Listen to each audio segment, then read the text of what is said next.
Hi there, this is Randy Bixby, and welcome to day two, the look in of our Periscope 360 journey. And I'm curious how yesterday went for you and the look back. Hopefully, you've taken the time.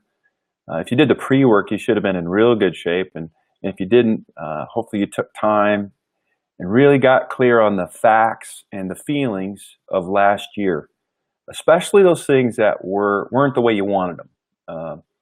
And that's going to be the fuel, if you will, that we're going to use as we move forward to really bring transformation. We talked about that yesterday, that you want to change your life, change your thinking. You want to change the results in 2018 to be different than 2017 or 2016 or 15. It starts and really is lasting and most powerful when there's a change of our thinking. We're transformed by the renewing of our mind. And that's what we're going to do today and as a part of our look in. And it's a beautiful day here in Iowa today. It's snowing, and hopefully you're in another place where you've got your nice hot drink, a little coffee or hot cocoa or whatever. You've got some soft music. You're in an environment right now that's undistracted, that is quiet, that you can be focused. And we're in for a journey today of discovering the thinking underneath the feelings and the behaviors that we took note of yesterday. And it's really built on a couple of key thoughts. One is actually found in Proverbs 23:7. It says in the King James that as a man or a woman, as a person, thinks in their heart, so are they. Powerful truth. In other words, so am I. Take a measurement of any part of my life, so am I. That's what is. And I'm that way because of how I think in my heart. There's a profound truth there, and one that's hard to look at sometimes, okay? And this is important. Today, when we go through, and I've got some teachings I want to share, some tools I want to give. One's called the personal investigator, another's called tolerations, which we'll talk at our governing our capacity. And it's important that we do this without guilt or shame or condemnation. We want to just really find out, hey, what thinking did I have? We all have blind spots. We all choose to believe things knowingly and unknowingly that are affecting us. We just want to discover them. We don't want to put all the shame and blame and all this stuff on it, top of that. We just want to find out, what was it that caused what I got, and especially what I didn't want, and how am I going to change my thinking to create something new? We're going to have that discussion today, that tool. You're going to be given something that I believe you use the rest of your life. It's powerful. A lot of people have shared with me how much this one tool, the personal investigator, has changed their lives. I'm excited to share that with you. The second key thought is actually Proverbs 4:23, which says this, says, above all, which first, right? Guard your heart, for out of it flow the issues of life. There's a lot there that I'm not going to get into, but essentially the thought I want you to take with you into the look in today is that life happens from us, not to us. Now, understandably, there are things that happen to us, but how we experience those, what we decide to make that mean, how we decide to respond to it, whether we grow from it, whether we let it tear us down, tear us apart, knock us out, or if we use it to grow, get stronger, to learn, to help others, all of those choices are up to you and up to me, for us. And it's an empowering experience to be able to see what my thinking is and take responsibility for it and then make changes. And that's the transformation process. It starts with having a revelation. If you want to change anything in a relationship, in a business, in your health, it starts with first having a revelation. You have to see something that you've never seen before in a new way. You have a discovery of how you've been thinking and why you've made the choices you've made that you didn't even maybe notice or were aware of. And when you have a revelation of what's stopping you, that limiting mindset, you can also have a revelation of the limitless mindset. What can I replace that way of thinking with to create what I want? And I'm going to give you some examples on that and so forth in a moment. But if you turn in your workbook, if you've got that now, you'll see that there's a page there called the Personal Investigator Tool. I'm going to turn the video on here in just a moment. And I want you to watch this and consider what it's saying, and then I'm going to take you through some of the pages in our workbook to engage in this process. So this is called Personal Investigator. Let me get it up here. All right.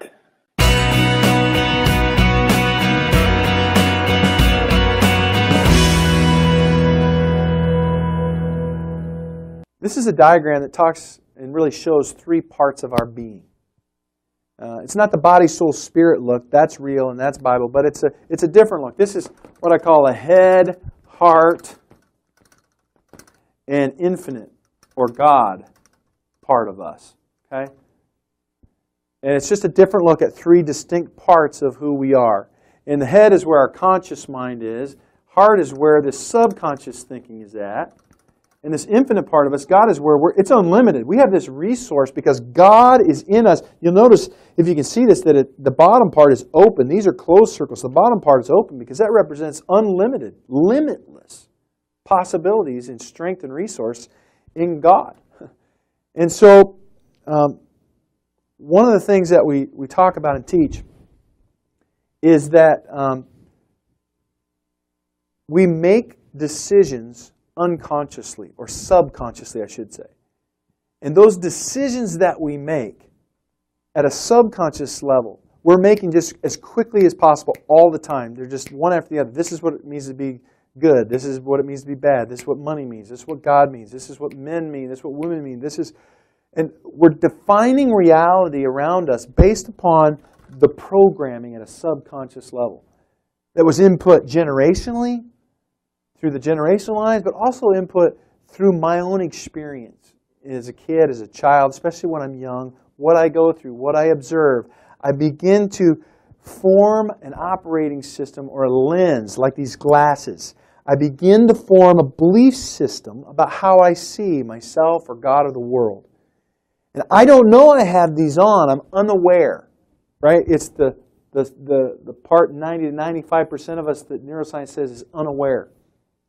And interestingly enough, though, this is the part where it says in Proverbs 23:7 that as a man or woman thinketh at a heart level, the subconscious level, so are they. This is where my results are coming from. Is this subconscious believing. Now, you might be saying, what are you talking about? Here's what I'm talking about. You take a measurement right now of your life and the results you have in your life. Okay, your health, your relationship with your spouse, your kids, your finances, whatever that number in the checkbook is, your retirement plan, your ministry effectiveness, your business, whatever you measure your life. I'll promise you this, whether you see it or not, probably you won't exactly, but here's what the truth is. It's what you believe at a heart level, at this subconscious level, that is creating those results. You might say, well, wait a minute, I don't like those results. Whether you like them or not is not what I'm saying. What I'm saying is they're there for a reason. And they're there because it's what you believe at a heart level. You say, well, no, I don't. I want more than that, or I want different than that. What we want is irrelevant at some level. I mean, people want to be in a loving relationship but go to bed lonely every night.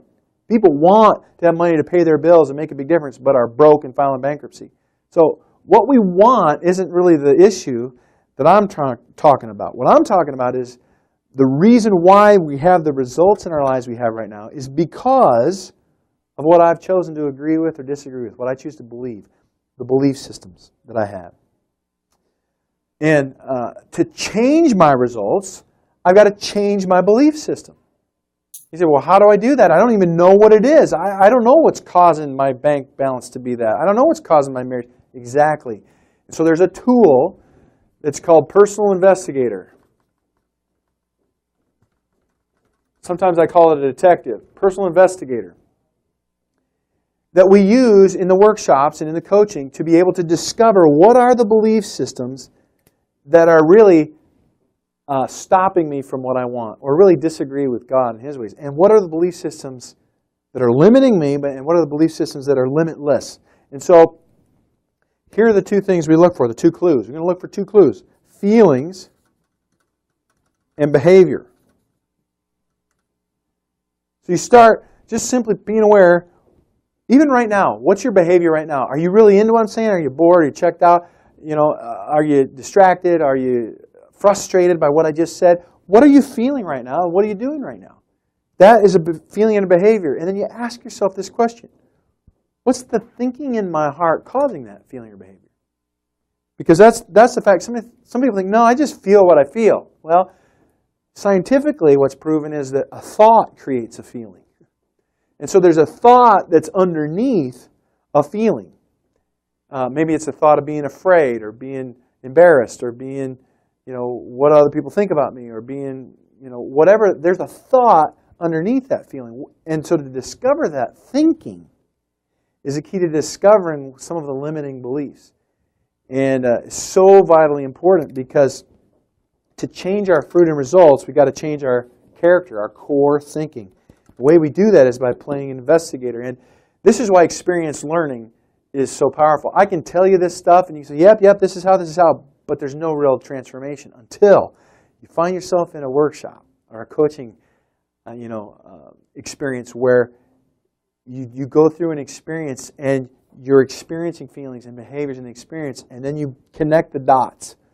And then you begin to see, wow, I have a belief system of something like, I have to figure it all out first before I take chances. Or, I don't believe I can trust anybody.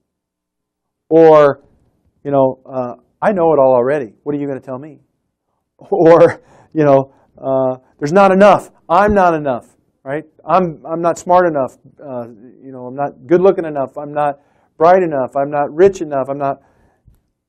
Or, there's not enough possibilities. There's not enough ways for me to make my dreams happen. All of that stuff surfaces through these experiences that are having in the training. And all of a sudden, I'm confronted with beliefs that I have at a core level that I was unaware of before I went through this process. But when I become aware of them, then I can take responsibility for them. And I can change them. And then I can produce a different result. But it starts with understanding how to play a detective or a personal investigator, how to walk, and really this is all around self-awareness. There's a lot of work that's being done today around self-awareness. And then personal responsibility is the next step. I see what's limiting me and the limitless possibilities. I take responsibility for them, and then I take action. And this is a transformation process that is exciting. And actually, the training's fun. And you can do this even right now. Experiment with it. Just be aware of how you're feeling, how you're behaving. Ask yourself the question, what's the belief that's causing this? What's the thinking causing this? And you find out, well, I'm afraid of failing might surface. And here's how you take it and make value out of it. Once you discover a belief system, you look at all the different parts of your life that are less than what you want. And you ask yourself, how is that belief system affecting this situation?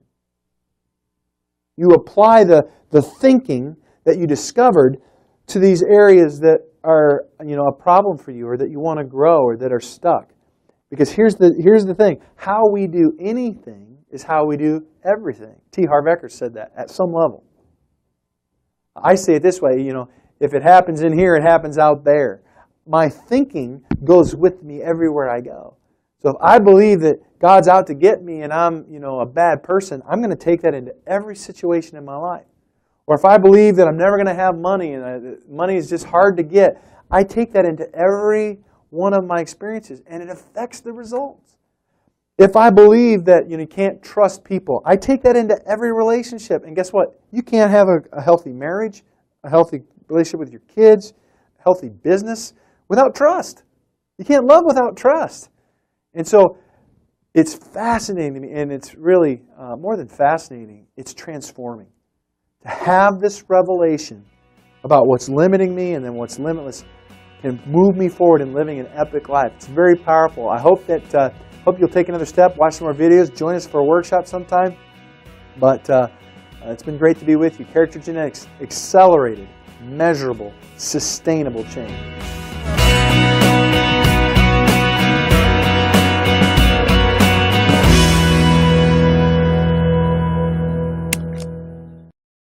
All right. Well, that was a few years and a few pounds and a few miles ago that we recorded that. But it's a really profound tool. And it starts, and if you'll look in your workbook now to step 1, to look for 2 clues, okay? This is what we've already done in step 1. In the look back, we've already looked at the behaviors and the feelings. We've looked at the facts, okay? And I'm going to derive the behaviors from there and feelings. And we're already have the pump is primed now to be able to walk through this process. And again, I want you to make sure that you do this in a discovery. I hope that you'll enter this time with curiosity, not judgment and not shame and not, blame, but to just simply become aware of the patterns of behavior, of the feelings that you had, and then plug them into the process. And so if you look at the workbook on page 1, it says look for the 2 clues, behavior and feelings. You've actually already done that work, okay? So you don't have to fill that box in this time. You've already got hopefully several pages of your facts and feelings to be able to move through this process with. How you might want to use this page, though, is to maybe you can put the 2 or 3 feelings or the 2 or 3 behaviors that you noticed as you analyzed the data that you created. What ones really stood out for you? Like there was a strong feeling of whatever, disappointment, or you really, as you're looking through this and saying, okay, that's what happened, and what's my thinking? I want to illustrate this a little bit because I want you to make sure when you go back in your workbook to the thinking part in those 6 key areas, I want you to know how to think about this. So I'm going to give you a few examples. One, I'm just going to use me for one, okay? This last year for me. When I look back, one of the things I noticed is that I did not write a book. That was just what happened. I didn't write it. Now, I've written a book before. I actually have 3 books that I know distinctly that are in me that I want to write and I will write. And I had a goal to write one of them last year, and I didn't get it done. And so that would be a behavior, right? How do I feel about that? Well, as I I feel disappointed. Surely, I feel like I'm missing out on some things, and I feel like I'm need to make some changes because that's not going to work. I want to get this stuff out. When I ask myself, then, what's the thinking underneath that? What's the thinking underneath that? Here's where it goes for me. Well, it's not that I don't have time. Time can't be an excuse for anybody. We tell time what to do. We all have the same amount. It's all about priority and commitment and choice. So time's not an excuse for anyone. We have to realize that we're in charge and we steward our time. So that wasn't it. And I looked, I thought, well, really what it was for me, and this is a drilling down process, okay? I thought, I don't know that people really want to hear what I have to say. This is what the deeper thinking was going on. Even though people tell me all the time, thank you, that was helpful, and this really was meaningful. In my own thinking, there was like, I don't know if this is just really anything unique. Is this anything different than what's available already? How is it if it is? And are these principles and these means, do they really hit where I think they hit, or is it just me? Maybe it's just me. And I began to realize that my thinking was, I don't really fully believe that what I have to say is so big and so important that even though people tell me that and they're demonstrating that, and I've used them, there's something there. And so I even sat with that. Well, why do I, what if that's true? What if I don't have that? Then, and here goes to that story part that we talked about in our fact story. My story was, well, if that's true, then I don't want to fail. Oh, because putting something out that didn't really make any difference or wasn't any, significance, then to me, that would be failure. And here we are right back to this ingrained pattern of thinking that I told you about in the last, wow. And if I fail, then I'm not accepted and I'm not, at worth or whatever. And so I certainly don't want to fail. I'm putting my really, deep thoughts and beliefs out there for people to evaluate and whatever. That's kind of risky. And so really what it is there's a belief, the thinking underneath. When I look at why didn't I write my books, it's not that I didn't have time, it's not that I don't have something to say, but I wasn't at a place where I wanted to risk rejection if people didn't like what my thoughts were. Well, you think, well, duh. I know, and that's how you might find even with you. Some of this stuff is like, duh. And yet, it's the very thing that limits us from accomplishing our dreams and our vision. And that thinking shows up in all areas of life. Now, let me give you a couple other examples. Some of you might be in transition, and big life transition. Maybe it's a divorce or a new marriage or a season in life. Maybe you're an empty nester. I went through that recently. That was a transition time. Or maybe you're at retirement. Or maybe it's a job transition, or there's just a health but there's a real big time of change and transition that you find yourself in. And perhaps you're stuck or stalled, or you're procrastinating, making decisions and choosing a course of action and digging in and making that happen. And if that's the behavior or the feeling that you have, maybe you're uncomfortable or uneasy or uncertain about the future. That's where you start at the feeling and behavior level. Then you drill it down. Okay, well, what's the thinking? And if you don't know, ask for help. Ask the Holy Spirit for help. He'll help you. Well, it's the fear of uncertainty and what that means, or it's the fear of rejection, or it's the sense I'm just overwhelmed. I don't know what to do, or it's well, if I transition, that means I'm saying goodbye to a whole bunch of stuff that I was used to and comfortable with, and that new phase is uncomfortable. I tell you, so many times people choose not to take risks, make decisions, go after their goals because it's uncomfortable. I mean, there are people that would rather be comfortable than have their dreams. You might be one of them. I've been at times. People are more committed to having comfort many times than having what they say they really want.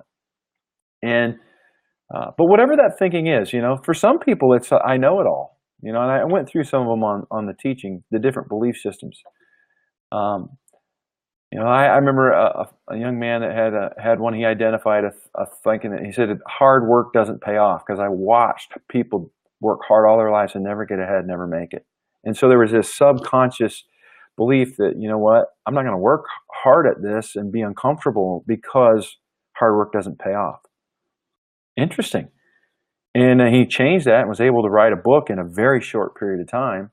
Once he said, I'm going to disagree with that way of thinking.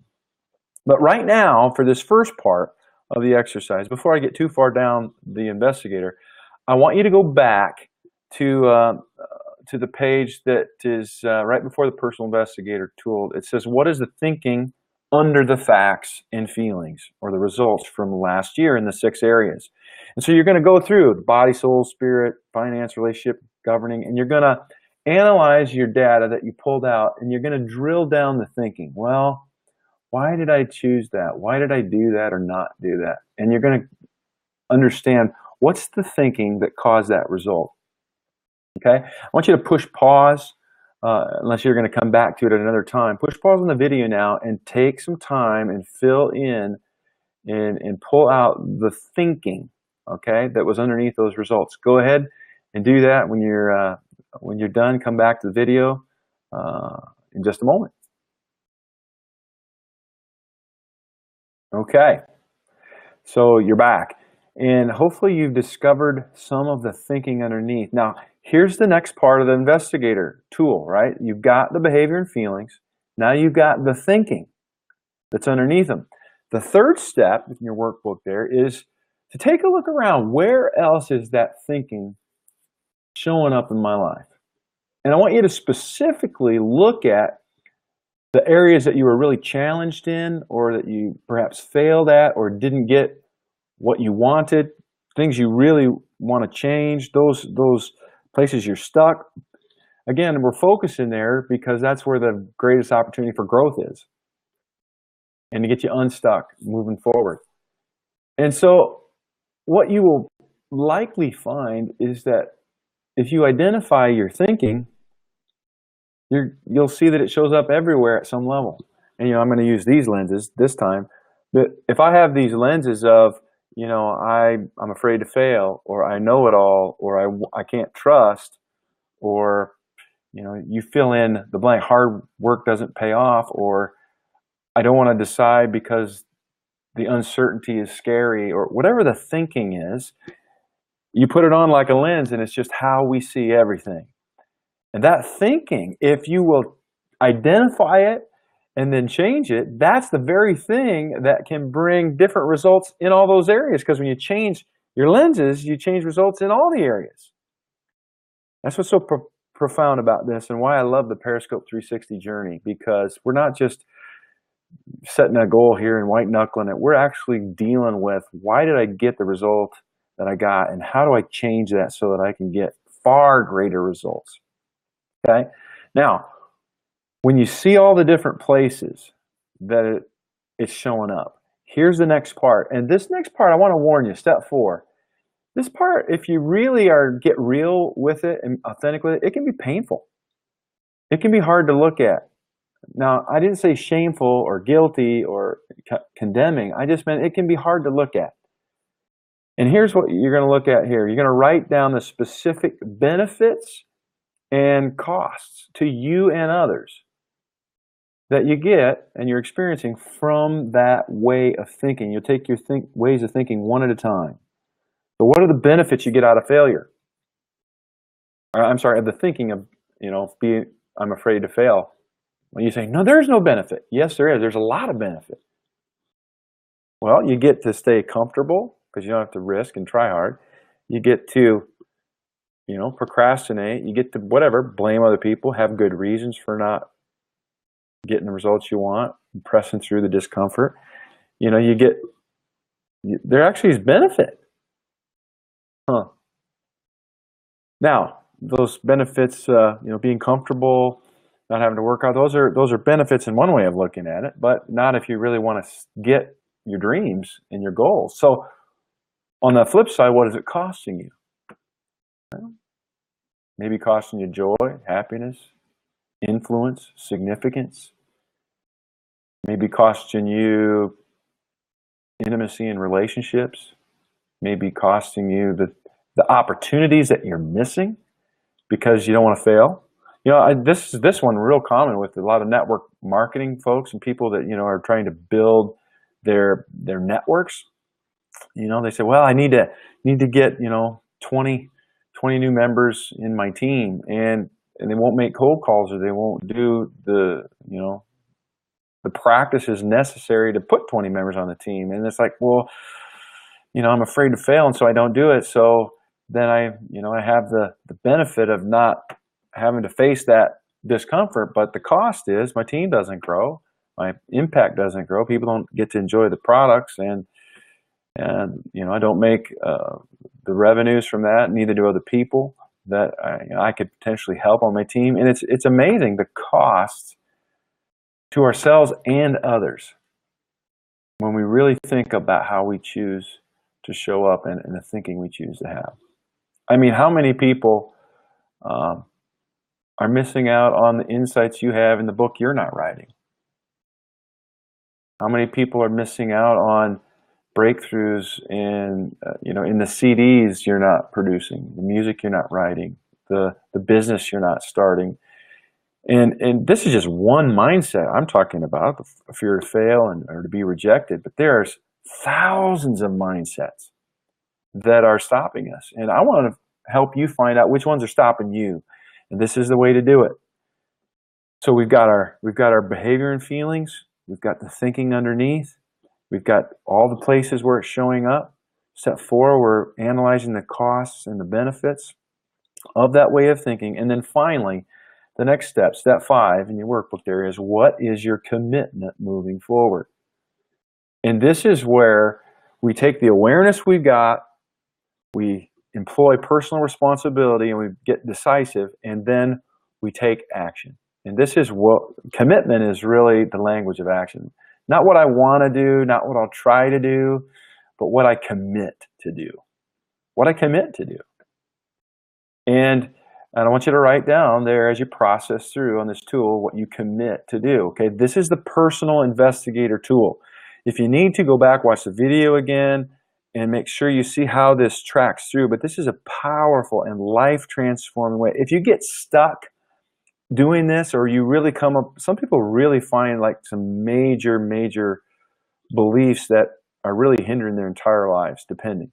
If that happens to you and you get stuck, I want to really encourage you, if you haven't, upgrade to the extra hour of coaching or 45 minutes of coaching that I provided at a special rate with this, because I want to help you get through that. I don't want to leave you stuck here. If you just see the mindset that is bad and you start feeling guilty and you can't break through to see how you can change that and move forward, I don't want to leave you stuck there, okay?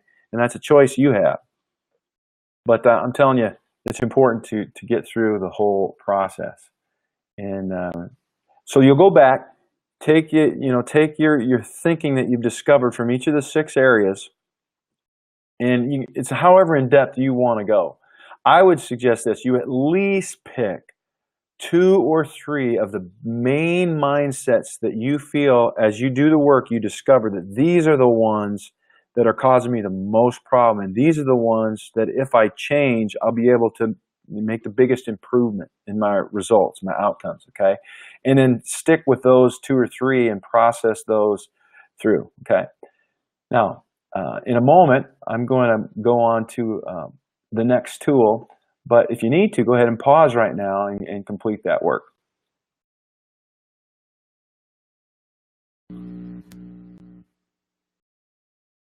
All right, I think you're back. I just checking our time. I want to, in addition to the look in and the personal investigator tool, which is so foundational to now where we're going, because if we change our thinking, we're going to change our results. And if we have that revelation and realizing that as I think in my heart, so am I, and I get to choose what I believe. I get to choose what story, like we talked about yesterday in the look back exercise. And that is empowering as we go to God then for perspective, and the look up exercises tomorrow, and the looking ahead and making plans and measurements for success next year. There's another opportunity to just do some personal reflection journaling. Again, it's just the free flow journaling, and I've got some questions there in this for you to address as you're journaling. I want to encourage you to do that. Again, things happen differently when you're writing, not typing on a computer, but when you're writing, they're there, and the questions are good. What big ahas or revelations are you discovering? What are the 3 to 5 mindsets you're going to commit to changing moving forward? I think I said 2 or 3 earlier, but however many you have capacity to address. What are the new mindsets you're choosing to replace it with? How do you see those changes impacting the results you create in 2018? I want you to just take a moment, write, a few pages in journaling exercise, okay? Do that. Now, the last thing I want to do, and this is a little bit of a shift of focus, but I want to address it here because it really does flow with the look in part of this Periscope 360 process. It's an exercise and a tool that's called toleration. Sometimes I call it creating margins. But it really addresses this. It addresses what is it that we're tolerating that is robbing our capacity to focus on what's important to us. Here's what I have experienced myself and with so many other people. So many people are overwhelmed. They want to do too much. Their lives are running at a pace where It's just as fast as can be, and it's like the bolts are popping off of the steam engine because the fire inside is so hot. On the train, you see that picture. There's so many logs in there, the fire's burning, and things are just, rivets are popping off because the pressure is so great inside. Whether it's a fast-growing business, or whether it's just a lot of changes or stresses, if it's just how you like to run, a pace that's drive, drive, drive, go, go, go. But eventually, I find many people, especially leaders and people who are driven, they get overwhelmed. They get so many plates spinning that it's stressful. And so then they have really no margin for any kind of personal, conflict with other people. And so if I have conflict with people, and conflict's normal, it happens, then all of a sudden I'm overloaded and I start dropping the plates and I start dropping the balls. And the picture is this: if I've got 10 balls and I'm juggling 10 of them, for every one of those, there's actually 10 more. So when I have 10 that I know about, there's 100, right? And that's just playing off the 90% of what's really going on is in the subconscious, and 10's in the conscious. So I might be really focusing on one thing, but there's so many other things that are going on in my life that it's taking my energy and my capacity. By recognizing what it is that we're tolerating, and I'm going to show you a video here for this tool in a moment, but by recognizing what I'm tolerating and choosing to be decisive in remedying what I'm tolerating, what happens is life feels like it slows down. I am now not procrastinating. I'm now not overwhelmed. I have energy and resource to give to the things that are important: my job, my family, my faith, those things that I want to make improvements on, like I set a resolution for and flop. Well, part of that's because I haven't created the margin to be able to give energy and focus and effort on my goal, on my resolution. And so that's what I want to do in this next section. As part of the look in, I want you to look in at what are all of the things that I'm putting up with that I want to be different. I want them to be different, but I'm putting up with it. I'd change them if I could, but I can't, or whatever the story is. And by identifying those holes in the boat that are just draining your energy and robbing you from being able to do, as many things as you want to do, or as well as you want to do them. And we're going to plug those holes up as we pick remedies and address those tolerations. It's a really important part of the look in when it comes to capacity. So I want you to watch the creating, I call it creating margins, but it's really also tolerations. And I want you to do the exercise as well. So if you need to stop it in the middle of the video, where there's suggestions I give as to what to do, go ahead and do that right as you're watching the video as a part of the last phase of our look in. All right, let me put this up here. Enjoy it.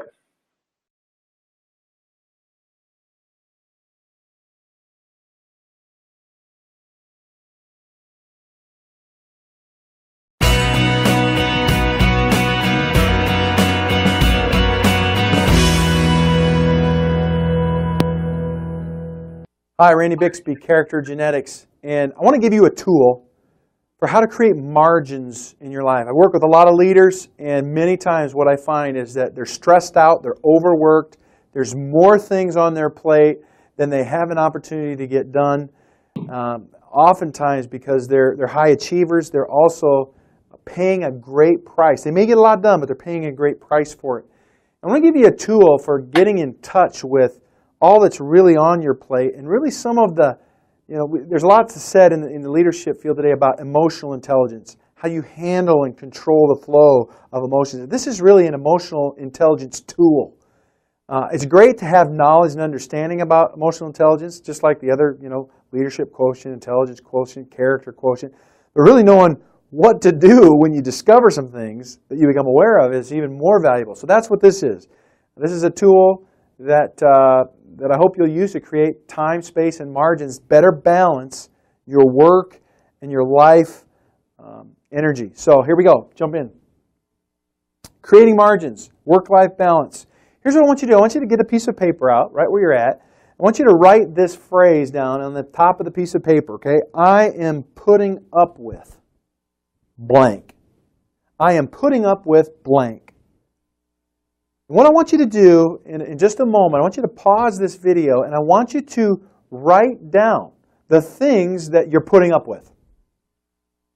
And I'm going to work on this just a little bit. I want you to write down the things you're putting up with around your home and your environment. Environment, okay? I'm putting up with the grass not being mowed. I'm putting up with the house being dirty. I'm putting up with there being disorder in my office. I'm putting up with not yet replacing the roof that needs replaced. Or I'm putting up with not yet doing the landscaping that needs to be done. In your home or your environment. Could be at home or car, or what is it that you're putting up with that bugs you? What's underneath the skin that you're tolerating? That's another way of saying it. What am I tolerating? Okay? Not just in home, but secondly, in your faith, in your relationship with God or your spiritual journey. What are you putting up with? What are you tolerating that is either something you don't want or not having something you do want? I'm putting up with not having time, whatever, in the Word or in prayer. I'm putting up with confusion instead of clarity. Or I'm putting up with strife and struggle and conflict instead of peace. Or I'm in that faith realm or that spiritual realm. What is it that you're tolerating or putting up with? Just write it down. Okay?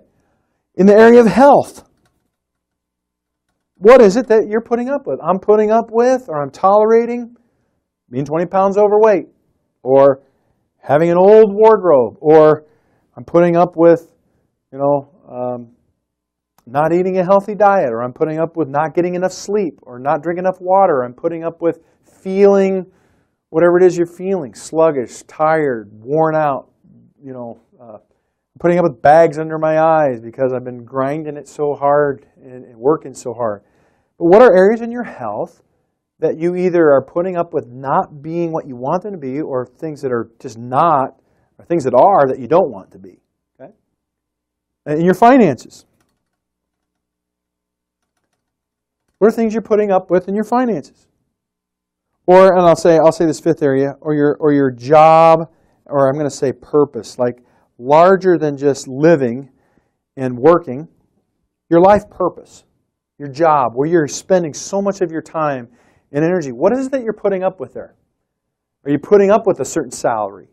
Are you putting up with certain conflicts with coworkers? Are you putting up with not being able or choosing not to go after your dreams and start your own business? What are you putting up with? What is under the surface in your life that's on the plate? You're carrying the emotional weight of all these things that you're putting up with, that I'm putting up with. Whatever I'm tolerating is a weight on the plate.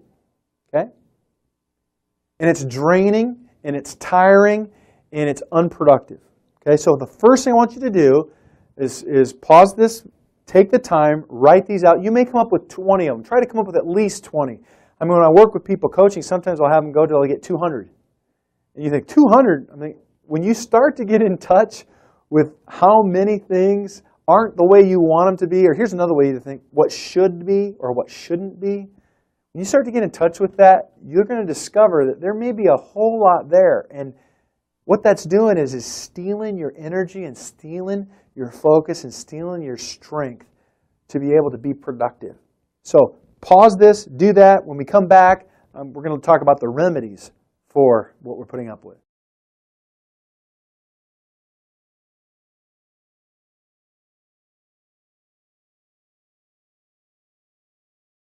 All right, hopefully you paused it. You wrote down those tolerations or the things you're putting up with. Now what I want to do is talk to you about remedies. In other words, you've got all this on your plate and it's weighing you down and it's stealing your margins. It's stealing the space in your head and in your heart and in your emotions and in your strength to be able to live life to the full in this work and life balance according to priorities that matter to you. And so the truth is, every one of those things that you're putting up with, it's your choice that you're putting up with them. You get to choose. So do I. I choose what I put up with, what I tolerate, and what I address or fix or remedy. I choose that. So this idea that I'm just so overwhelmed, it's never going to change, I'm the one choosing that if that's what I decide. And so are you for you.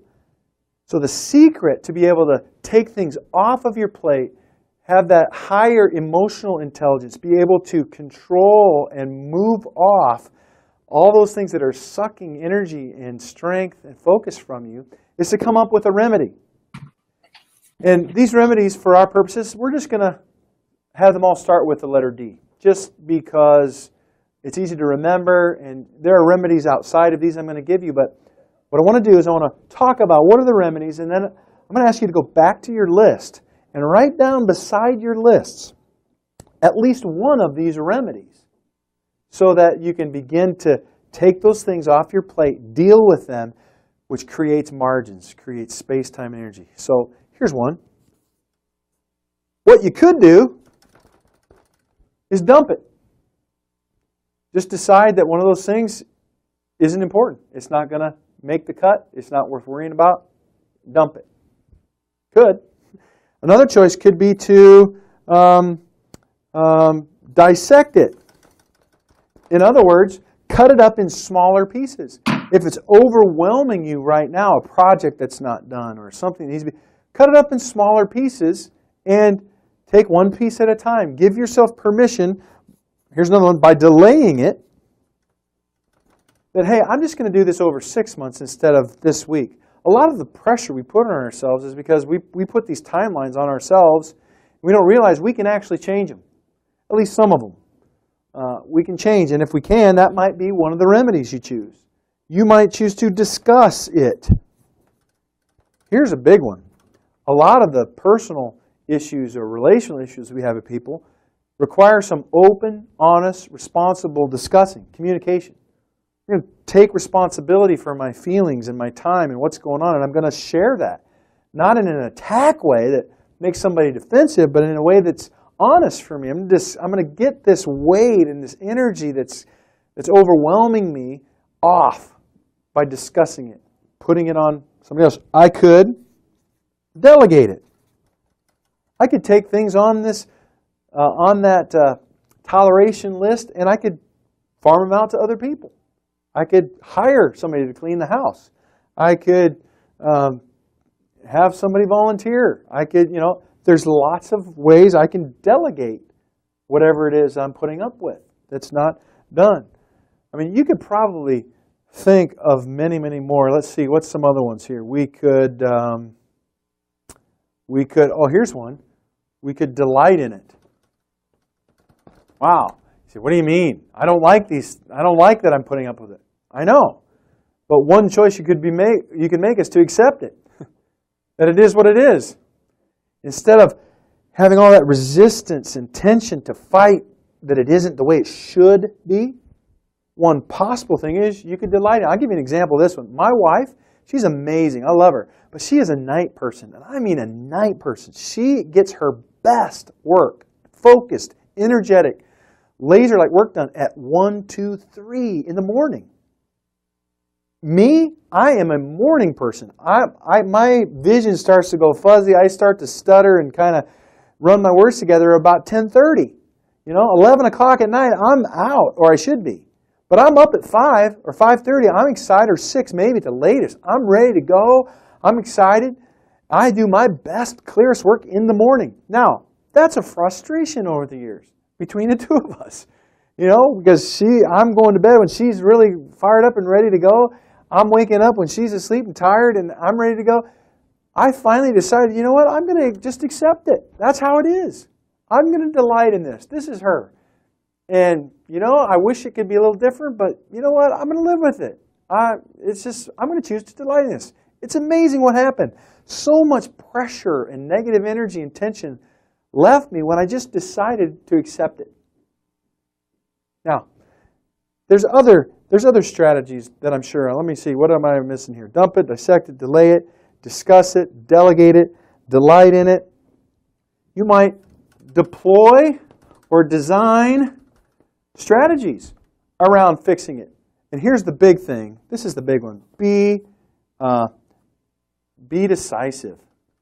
A lot of times we let things sit on our plate and weigh us down emotionally when all that is required is to identify it and then be decisive around it. in some way, make a decision. I'm going to dump it, dissect it, delay it, discuss it, delegate it, deploy it. I'm going to take action of some kind and be decisive, even if it's, I'm going to put this off for 3 months. I'm not even going to look at it for 3 months, but in 3 months, I'm going to take it on. Great. That takes it off the plate. And by being decisive around that, now I've created some margin. Here's what I know. That it does not support an exciting life to always be overwhelmed and a plate too full, too busy.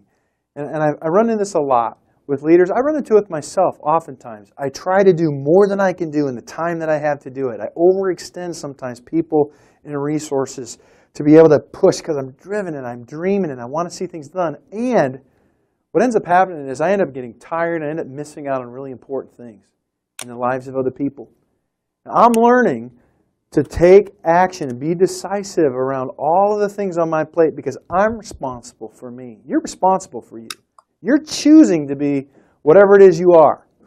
Worn out, tired, overwhelmed, busy, confused, or passionate, rested, excited, focused.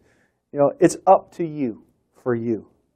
I hope this tool is helpful, and I promise you this. If you will go back and regularly write down those things that you're putting up with, that you're tolerating, and then go right back to the list and assign and then carry out a remedy for that thing, you will find yourself feeling free, feeling more rested, more energetic, more focused, more able to really accomplish those key things that are important and enjoy life and have a better work-life balance. This is a powerful tool. I hope you'll use it. And it's been great to be with you. I'd like to know how it works for you. Get in touch with me. Let me know. This is Randy Bixby. Character Genetics. Permanent shifts. Lasting change.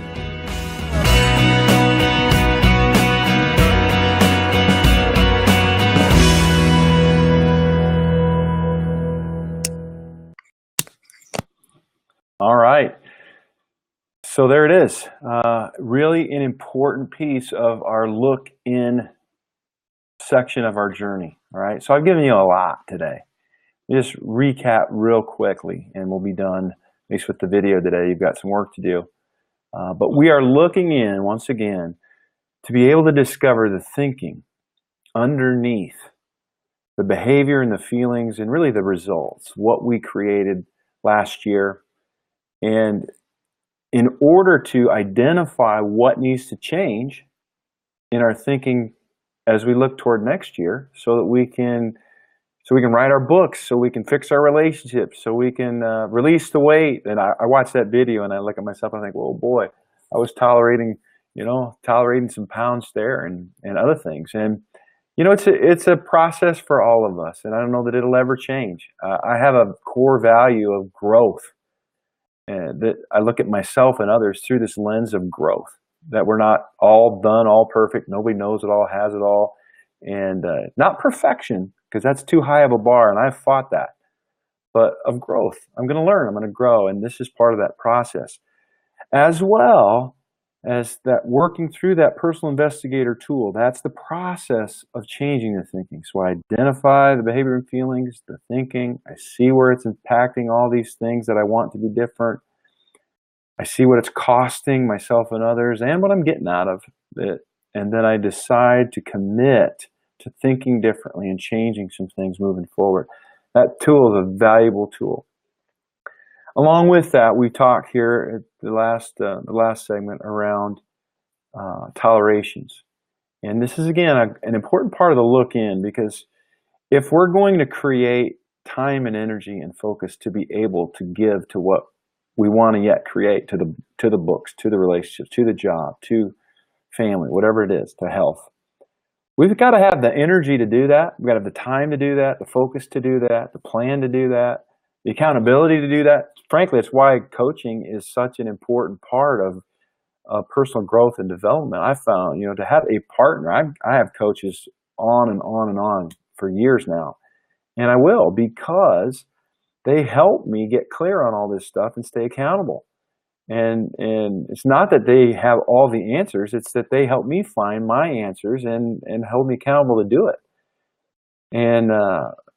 And so this process is an extremely valuable process. If you're overwhelmed, if you're burnt out, or here's one, if you're procrastinating a lot of things and things just aren't getting done, this toleration exercise can be huge for you to be able to create margin, de-stress, have more focus, and it's a big piece of making 2018 your best year ever, making next year your best year ever. So that's it for today. It's been good to be with you. I encourage you to really take the time and energy to put into yourself, and you'll be glad you did. Tomorrow we'll do our look up, and I'm really excited. A lot of people have some real insight and breakthrough in this look up section. That's tomorrow, and until then, have a great day.